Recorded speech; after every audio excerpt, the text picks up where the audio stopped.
In the previous video, when we created a new controller based on a model class that we added to our Entity Framework Application DB Context class, we were able to specify the class, the connection, and some other properties, and scaffolding generated out a number of different files.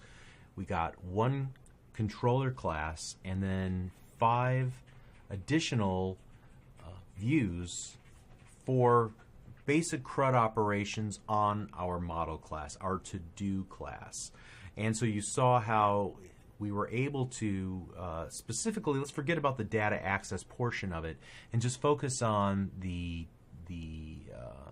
use of the model inside of the application. So for example, let's go ahead and run the application. Let's take a look at the URLs briefly so that we can map the URL segments to what we see in our action result methods in our controller. So again, I went to the to-dos. Now, how did I just pick that name? Well, remember the convention that whatever we name the controller, because of the default route that we created, it will automatically look for a to-dos controller. It finds a to-dos controller in our project, and it automatically sets the action, which we did not specify here, to the default, which was index. So I would expect to run the index action result method, which essentially is going out to the database, retrieving all of the to-do items as a list, and then giving those back to that view method, which now does two things. It will create an instance of that index.cshtml page and then pass in to that page the list of to-do items from the database. Okay, and we'll look at that in just a moment. Now, if we were to go to /index, we would see the same thing. Obviously, we're just specifying it in this case. What if we wanted to create a new to-do item? Notice the URL /to-dos/create. So we would expect to see a create method. Let's scroll down here. Here it is, a create method. And all it's doing is returning a view. Oh, wait, there's a second create method. Notice that it has an attribute applied to it that will handle an HTTP post. So there are verbs, and we can create overloaded versions of our methods that are specific to HTTP verbs that we want to handle. By default, if we don't specify a verb as an attribute, it will always be a get, an HTTP get, which means I'm just making a request for a resource. A post implies that we are going to update or create some data. So we would expect to be handed back any of the form fields that were filled out in this create form, right? I would expect a text box. I would expect a checkbox with data inside of it. But we don't see that. Instead, what we see is, let's just focus on this part and ignore this part right here. What we see is that we're expecting into this create method for there to be an instance of our to-do model class. All right. So next up, notice that we're going to check the model state. And if the model is valid, so there was some binding going on, we're going to take those form values, we're going to put them into a new instance of the model class. Then we're going to look at that model class and say, hey, does it conform to validation rules that we set on the model, which we didn't set any yet, but we're going to.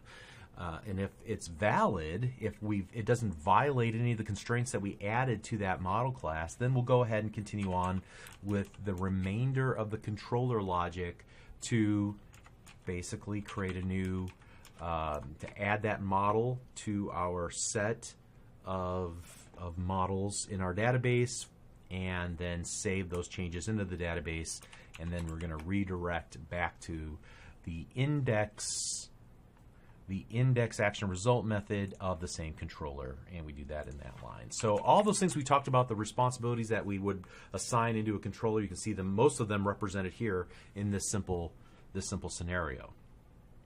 Okay, And so if we just roll up all of these methods and just look at a high level of the functionality that's provided here, I'm going to hit on my keyboard Control-M, Control-O to roll up all the methods. And we start from the top. There's an index method. We would expect that to give us a listing of all of the instances of the model that have been persisted into our database. We can create a new one. So there's two methods to handle that scenario. The get version of the create method will give us a HTML page containing a form, an HTML form that allows us to fill out the details for a new to-do item. Then once we hit the post or the submit button on that form, it will be sent, it'll be routed to this version of the create method that's adorned with an HTTP post attribute. And there's some magic going on in the framework called model binding that will take those form values, look for matching fields on our model class, and take a text box with the same name as a property and put the values it has from that HTTP post into that instance of the model class. And by the end of it, we have a instantiated version of our model class with the values that were typed in by the user on the form. Okay, and now we can check it, change it, do whatever we want with it, including save it to the database, right? So we have the create. The first letter of CRUD is create. The next is read, which would be the details method. So here, notice that we get a different kind of model binding. Let's take a look at this application again. Let's go back to the list. Click that link there, and notice when I click details or I hover over details. Well, let's go ahead and click it. You can see in the address bar here at the top that there's a /2. So we get what we know to be the controller. Here's the action. And now here's a /2. Where does that come from? Or how is that interpreted? Let's go back to our startup.cs at the very bottom. And we said before that there's a third possible segment here that's optional because of the question mark that will give us an ID. That will specify which of the to-dos that we want to see the details of, right? So that is what's being passed in then in the to-dos controller in the method here. It's an optional parameter called ID. When we have that, then we can look up and find that specific, using some link to entities syntax here, find that specific to-do item that matches the to-do ID equal to whatever ID was typed in the top. In fact, we can run the application again real quick, and I'm going to type in a number that doesn't exist and see what happens. So let's go to to-dos, and then we're going to go to details. Here's one that works. It's number 2 in our database. What if I were to try to get back to number 1? Remember, we deleted that one. What would happen? Well, in this case, we don't see anything. We probably want to give some sort of an error message here. That's just not part of our application just yet. Let's change it to 3. Let's change that to something like ABC, and we still get nothing. Okay, so that's part of the application we would have to implement, how we want to handle that scenario where we don't find a match for the ID that has been entered into the URL. Okay? So moving on from there, so there's the details. If we want to edit an existing to-do, there's a get version and a post version of the edit action result method.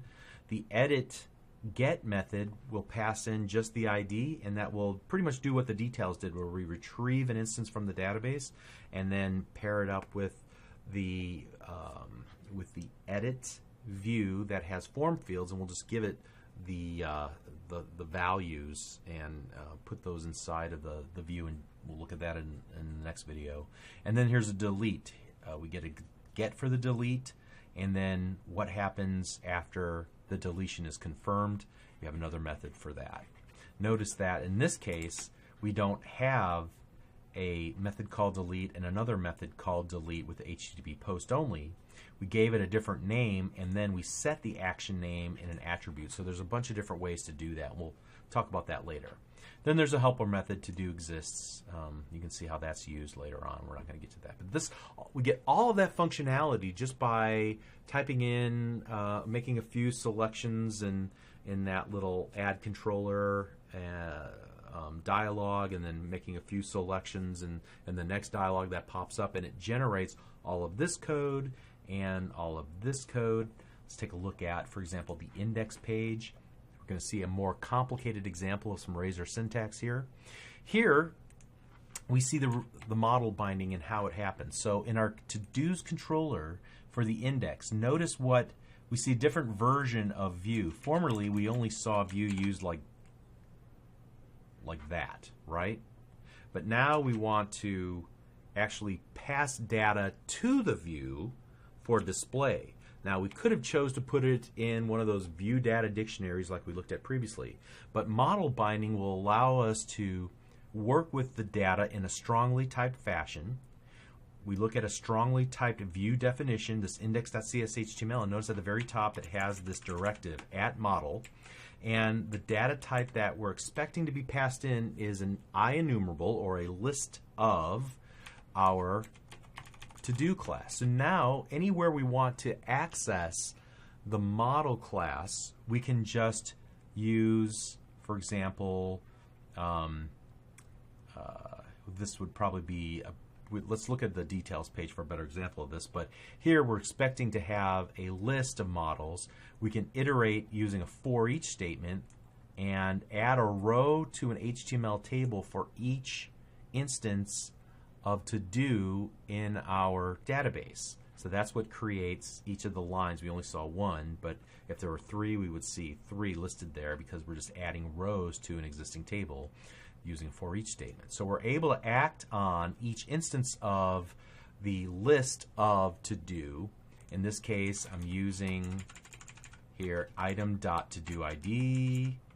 I can go item.description, item.completed, and so on. All right, and we'll talk about what these other bits are later on, but you can see now that we're able to work with inside of our view with the Razor syntax in a strongly typed fashion, as opposed to working with view data, which we're just working with magic strings, keys that allow us to key into specific, strings or other objects in memory.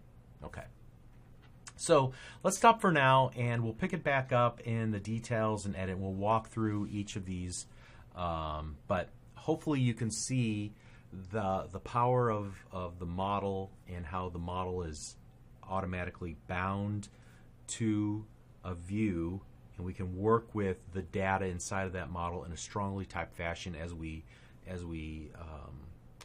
create logic to display our model to the end user. Okay, so let's pick it up in the next video. We'll see you there. Thanks.